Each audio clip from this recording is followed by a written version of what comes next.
19वें दिन भी हंगामे के साथ शुरू हुई सत्र की कार्यवाही। माले विधायकों ने सदन के बाहर किया हंगामा, सरकार के खिलाफ नारेबाजी कर लहराया पोस्टर। सीएम का ड्रीम प्रोजेक्ट नल जल योजना फेल, 70 दिनों से रोसड़ा में पानी की किल्लत, दूर दराज से प्यास बुझाने के लिए ग्रामीण लाते हैं पानी।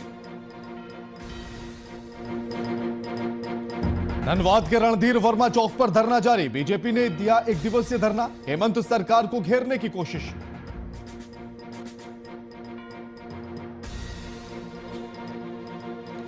भागलपुर में पुलिस मित्रों ने निकाला आक्रोश मार्च, सरकार के खिलाफ की जमकर नारेबाजी, राज्य सरकार नहीं दे रही मानदेय।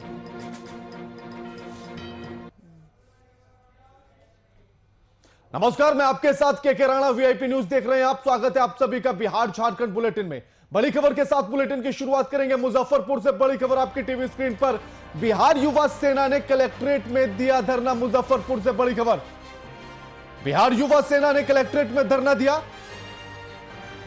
विधानसभा को घेरने की तैयारी 23 मार्च की, लेकिन उससे पहले अब कलेक्ट्रेट को घेरा गया। मंत्री रामसूरत राय के इस्तीफे की मांग की गई है। बड़ी खबर, शराब बरामदगी और जमीन हड़पने का आरोप लगा और उसी के चलते कलेक्ट्रेट का घेराव युवा आरजेडी के द्वारा किया गया। मंत्री के भाई पर मामला दर्ज किया गया। बड़ी खबर आपकी टीवी स्क्रीन पर, मुजफ्फरपुर से यह खबर, बिहार युवा सेना ने कलेक्ट्रेट में धरना दिया। 23 मार्च को इसी मामले को लेकर विधानसभा का घेराव करने की बात आरजेडी ने कही, लेकिन अब युवा सेना के द्वारा भी कलेक्ट्रेट का घेराव किया गया। मुजफ्फरपुर में शराब बरामदगी और जमीन हड़पने का आरोप लगा है मंत्री रामसूरत राय पर, उनके भाई के खिलाफ मामला दर्ज किया गया।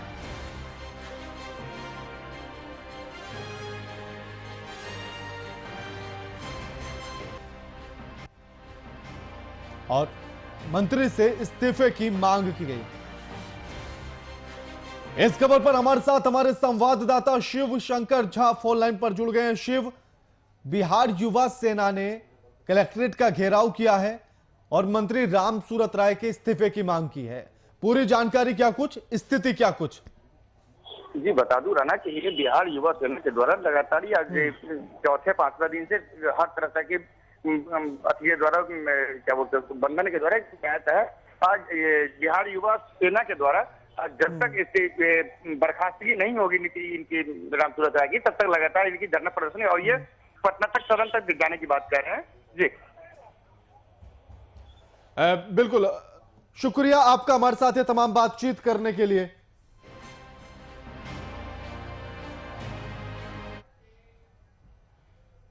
अब आपको सीधे लेकर चलते हैं देवघर, जहां स्टेडियम में खेला जा रहा है क्रिकेट मैच, यानी कि देवघर प्रीमियर लीग। तो मैच का मजा लीजिए।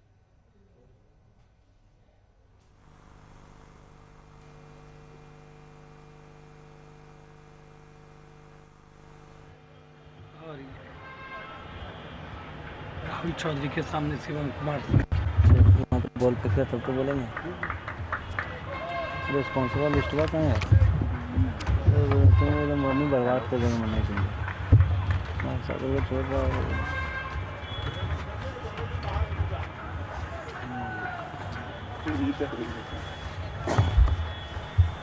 दूसरी ओवर लेकर नटराज विराट छोर से अविनाश कुमार, सामने है बल्लेबाज राहुल। पहली गेंद उतना ही करा प्रहार, उतनी ही शानदार फील्डिंग का नजारा अपने टीम के लिए, बखूबी 2 रन बचाए।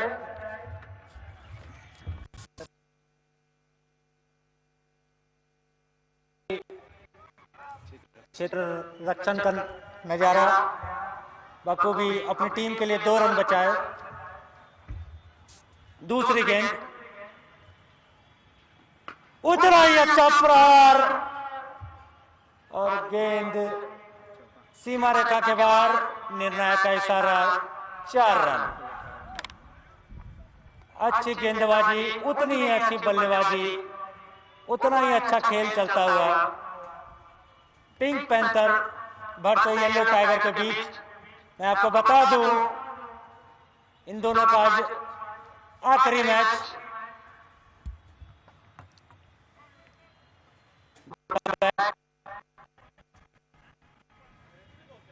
अरे भैया हम पहला बार कर रहे हैं ना।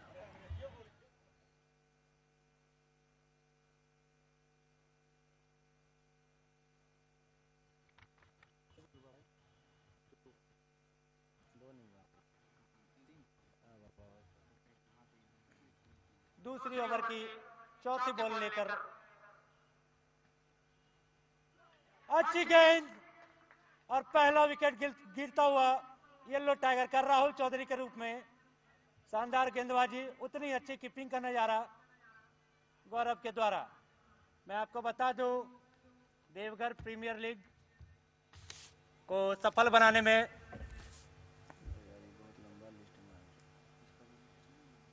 पिंक पैंथर के फ्रेंचाइजी के द्वारा एक अनाउंसमेंट किया गया है। अगर अविनाश कुमार हैट्रिक लेते हैं तो उन्हें 500 का नगद पुरस्कार।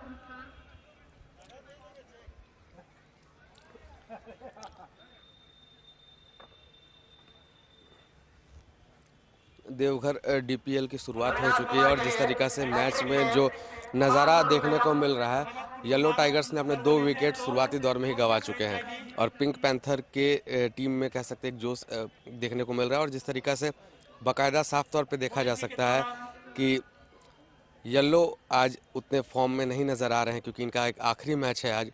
और जिस तरीक़ा से येलो की बल्लेबाजी हो रही है उसमें लगातार विकेट गिरना, 2 विकेट अभी तक गिर चुके हैं।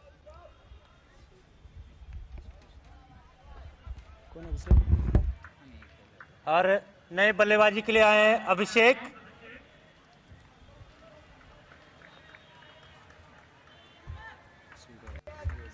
माफ कीजिएगा, लास्ट बॉल है ना।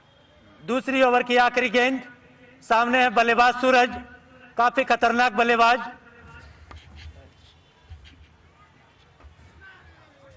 और बहुत अच्छा ओवर कटता हुआ पिंक पैंथर के लिए। 2 ओवर की समाप्ति पर 18 रन 2 विकेट के नुकसान पर येलो टाइगर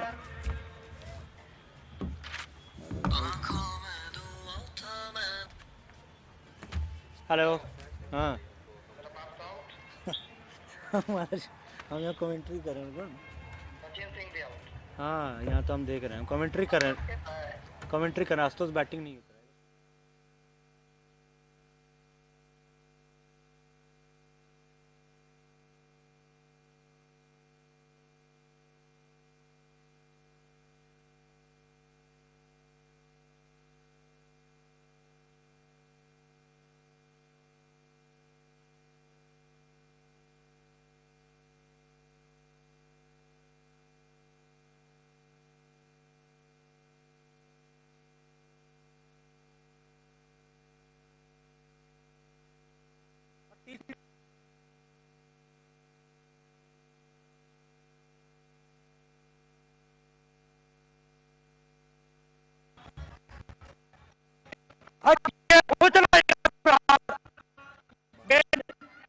के बाद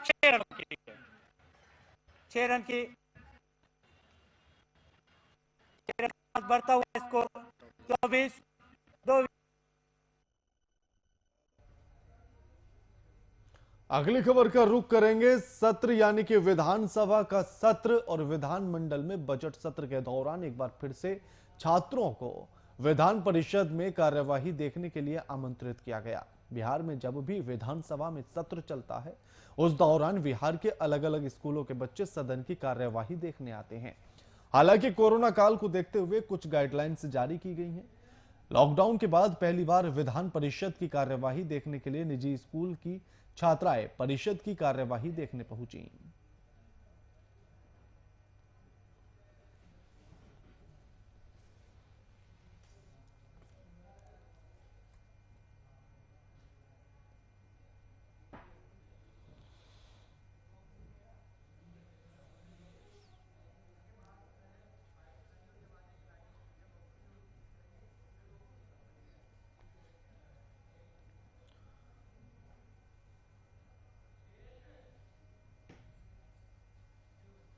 बिहार विधानसभा के बजट सत्र का आज 19वां दिन है। सदन में कार्यवाही शुरू होने से पहले माले के विधायकों ने 3 कृषि कानून को वापस लेने, एपीएमसी को फिर से बहाल करने और खाद्य सामग्री को एथनॉल बनाने की नीति को वापस लेने की मांग की है।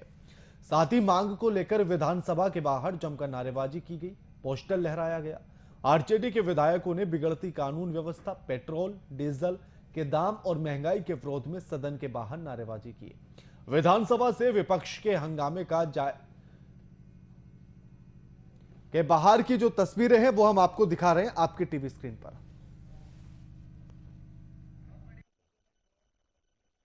में सब लोग तारांकित प्रश्न है, अल्पसूचित प्रश्न है, ध्यान सब चीज है। अपराध के मुद्दे पर एथेनॉल बनाने के मुद्दे को लेकर आज वाम दलों ने किया है कि एथेनॉल खाद्य सामग्री से नहीं बननी चाहिए। कांग्रेस की क्या राय है? भाई देखिए, बननी चाहिए नहीं बननी चाहिए, हम कोई रिसर्च स्कॉलर है नहीं, लेकिन उस पर हम जानकारी लेके ही आपको बता सकते हैं। पेट्रोलियम पदार्थों का दाम रोज पर रोज बढ़ रहा है। आज लेने जा रहे हैं तो कुछ में मिल रहा है, कल लेने जा रहे हैं तो और कुछ मिल रहा है। ये वैसा ही काम कर रहा है जैसे ईस्ट इंडिया कंपनी आई थी भारत में अपना बिजनेस करने के लिए, बिजनेस के नाम पर आकर देश को गुलाम करने का काम किया था। और आज यही बीजेपी आर्थिक गुलामी की ओर बढ़ा रहा है हम लोग को, और देश में महंगाई बढ़ती जा रही है, चाहे वो डीजल का दाम हो, पेट्रोल का दाम हो, चाहे वो गैस का दाम हो। और जब ये तीनों चीज पर दाम बढ़ेगा तो ऑटोमेटिक हर चीजों पर दाम बढ़ता चला जाएगा। और इसी हंगामे का जायजा लिया है हमारे वरिष्ठ संवाददाता शशांक दुबे ने।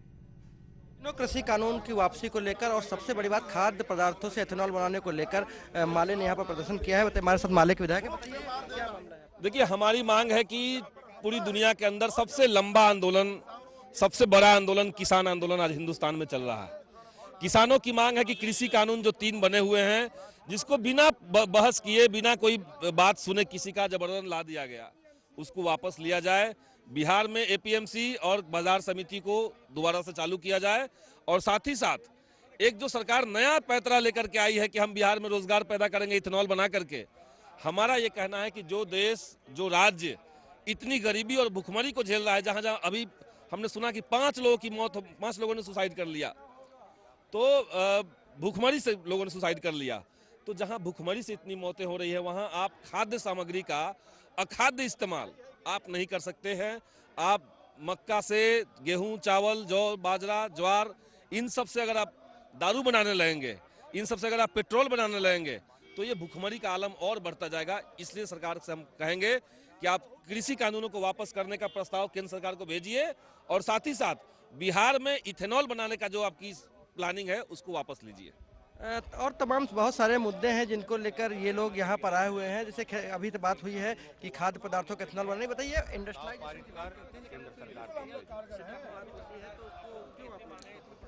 बिल्कुल उद्योग लगना चाहिए, लेकिन खाद्य वस्तुओं से अखाद्य वस्तु बनाएंगे, चावल से, गेहूं से, मक्का से, बाजरा से, ज्वार से, जौ से, तो ये लोगों के खाद्य सुरक्षा पर हमला है।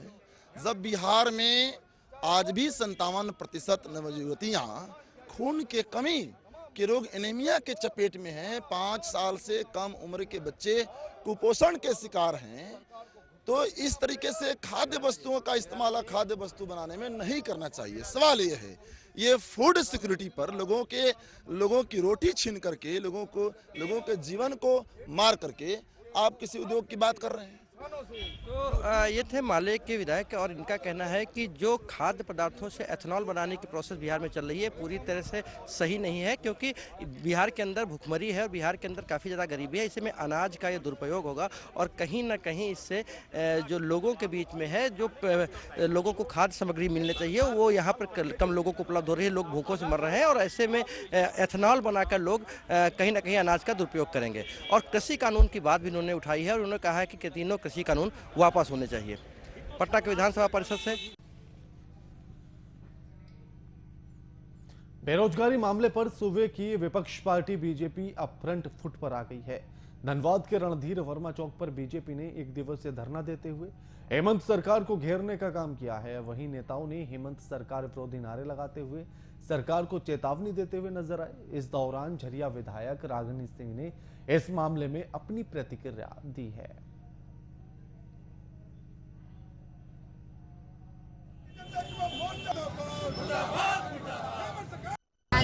सरकार जो बनी हुई है आज 1 साल हो गया, लेकिन जिस तरह से वो लोग वादा किए थे हमारे युवाओं के साथ, ऐसे वो लोग धोखा किए कि आज कहीं ना कहीं हमारे राष्ट्र के जितने भी युवा है, जनता है, विश्वास टूट चुकी है इस सरकार से। जो आज कांग्रेस की सरकार जो नई सरकार बनी है वो सिर्फ कांग्रेस के इशारे पे ही काम कर रही है। इसको लेकर जनता एकदम मायूस हो चुकी है और हर मोड़ पर फेल है। आप देख रहे हैं किस तरह से ये रोजगार के तो अलग चीज है, जो छोटी छोटी सी बात थी, जो आज हमारे जनता सुरक्षित नहीं है। इस खबर पर हमारे साथ हमारे bureau chief Amit Sinha phone line पर जुड़ गए हैं। अमित जी, बीजेपी ने एक दिवसीय धरना दिया, मुद्दे उठाए गए हैं कि युवाओं के साथ विश्वासघात किया गया है। देखिए के जब झारखंड में विधानसभा चुनाव होने थे उससे पहले जेएमएम का मुख्य एजेंडा था और उसमें साफ कहा गया था कि जो बेरोजगार युवक हैं उन्हें सरकार अगर जेएमएम और कांग्रेस की बनती है तो जो बेरोजगार युवक हैं उन्हें रोजगार दिया जाएगा। और एक नारा भी दिया था सीएम हेमंत सोरेन ने, युवाओं का साथ हेमंत के साथ। तो ये तमाम जो है मुद्दे मिले हैं बीजेपी को, क्योंकि जब से जेएमएम और कांग्रेस की सरकार झारखंड में बनी है यहाँ पे रोजगार नहीं के बराबर मिले हैं लोगों को। और उसको लेकर अब बड़ा मुद्दा बनाते हुए जेएमएम जो है, बीजेपी जो है अब धरना और विभिन्न आंदोलनों के माध्यम से जो है सरकार को घेरने का प्रयास कर रही है। और इसी क्रम में धनबाद के रणधीर वर्मा चौक पे भी ये कार्यक्रम किया गया। और ये धनबाद के अलावा अलग जिलों में भी ये कार्यक्रम किया जा रहा है, लेकिन धनबाद में जिस ढंग से किया जा रहा है, धनबाद के तमाम जो दिग्गज नेता हैं बीजेपी के, वो तमाम लोगों ने एक एक पहलुओं को जो है गिनाया और जेएमएम के सीएम हेमंत सोरेन को घेरने का प्रयास किया है। साथ ही साथ जो सहयोगी पार्टी कांग्रेस है उन पर भी सीधा निशाना साधा है कि कांग्रेस पार्टी जो है वो अपने इशारे पे सीएम हेमंत सोरेन को घुमा रही है और इन्हें काम नहीं करने दे रही है। तो ऐसे में बीजेपी लगातार हमलावर हो रही है और जो झारखंड के जो युवा हैं उन्हें अपने साथ जोड़ने के लिए, अपनी ओर मोड़ने के लिए ये कोशिश कर रहे हैं कि युवाओं को बरगलाया गया। अमित जी, राजनीति में एक बड़ा सिंपल सा फंडा होता है कि अगर आप विपक्ष में हैं तो आप जनता के हितैषी हैं, अगर आप सरकार में तब भी आप हितैषी हैं। दिखाना ही तो है, करना तो कुछ होता ही नहीं है। वही ये दिख रहा है। बिल्कुल जिसकी सरकार होती है और जो विपक्ष होता है, विपक्ष हमेशा ये कोशिश करता है कि सरकार को किसी मुद्दे को लेकर घेरा जाए। और ये एक बड़ा मुद्दा मिला है, क्योंकि युवाओं के साथ जो वादे किए गए थे, सरकार ने वादे किए थे, जो हेमंत सोरेन है उन्होंने जो वादे किए थे वो पूरा नहीं हुआ। तो अब इस मुद्दे को भली भांति जो है कहें भुनाने का प्रयास बीजेपी कर रही है और ये आंदोलन इसका एक बड़ा माध्यम बना हुआ है। शुक्रिया अमित जी आपका हमारे साथ ये तमाम बातचीत करने के लिए। पटना में परशुराम सेवा संघ सह राष्ट्रीय ब्राह्मण महासभा की ओर से दीप प्रसम्मान समारोह का आयोजन किया गया, जहां कार्यक्रम का उद्घाटन दीप प्रज्वलित कर किया गया। कार्यक्रम में बिहार चुनाव से उत्साहित ब्राह्मण महासभा ने बिहार के 2 ब्राह्मण मंत्री संजय झा और आलोक रंजन झा सहित कई ब्राह्मण विधायकों को सम्मानित किया। ब्राह्मण महासभा की ओर से तमाम नेताओं और मंत्री को मिथिला पाग और मोमेंटो से सम्मानित किया गया। मौके पर बिहार सरकार के मंत्री संजय झा, पूर्व मंत्री विनोद नारायण झा सहित कई लोग मौजूद रहे।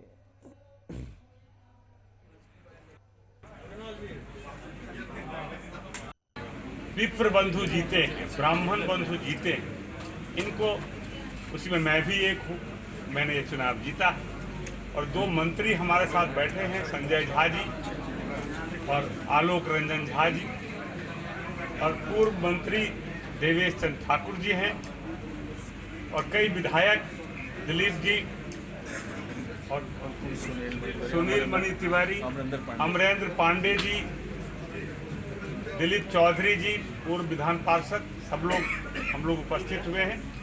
इसका उद्देश्य है इस संस्था का कि एक समाज की यह संस्था है, समाज के बेहतरी के लिए, समाज की एकता के लिए और समाज को संगठित करने के लिए काम करती। बिहार की प्रगति हो और समाज का भी योगदान बिहार और देश की प्रगति में हमेशा पॉजिटिव रोल रहा है।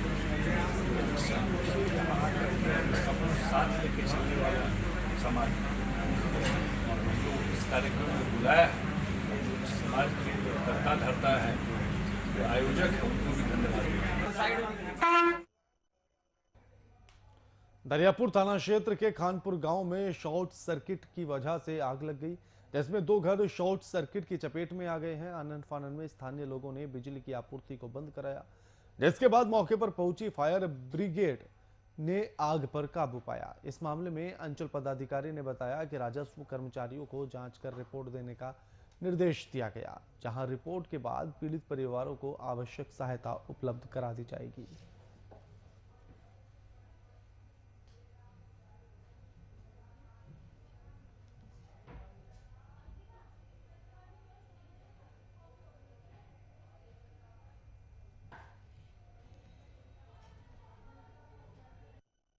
गहना जल गया, पैसा जल गया, घर जल गया, खाने का सारा सामान जल गया है जी। तो अभी माननीय विधायक श्री छोटेलाल राय जी से हमारी बात हुई।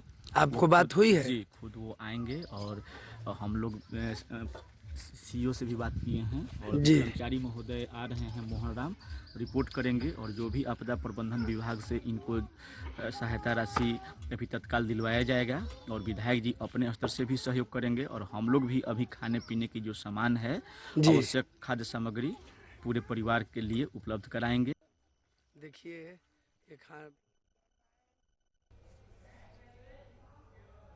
शेखपुरा के पचना पहाड़ पर खुदाई में मिली सालों पुरानी मां बज्रतारा की प्रतिमा की चोरी हो गई है, जिससे पूरे इलाके में सनसनी फैल गई है। आपको बताते चलें कि 17 मई 2020 को पहाड़ पर मंदिर निर्माण के दौरान काफी साल पुरानी मां बज्रतारा की प्रतिमा मिली, जिसे गांव के एक मंदिर में सुरक्षित रखा गया। दरअसल प्रतिमा की सुरक्षा को लेकर सीसीटीवी कैमरे भी लगाए गए थे। यह सीसीटीवी मंदिर निर्माण को लेकर बंद पड़े थे।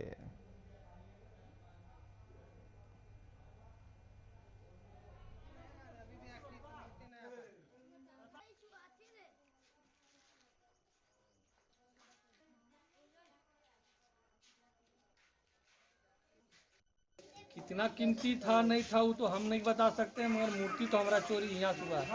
कौन सा मूर्ति था? मूर्ति बज्रतारा मती बोलते हैं कुल।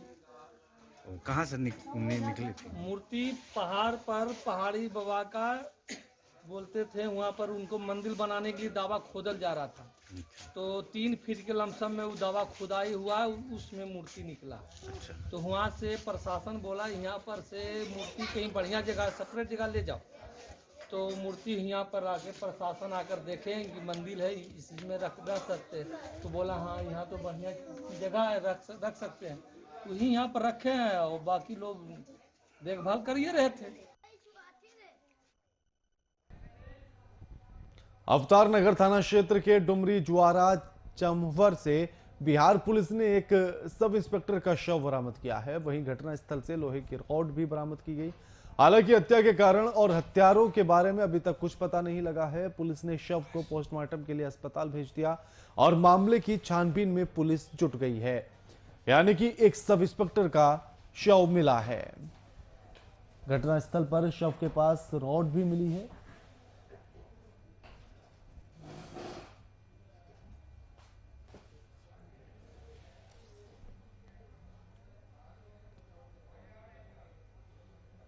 बुलेटिन में फिलहाल इतना ही। लगातार खबरों के लिए देखते रहिए वीआईपी न्यूज। नमस्कार।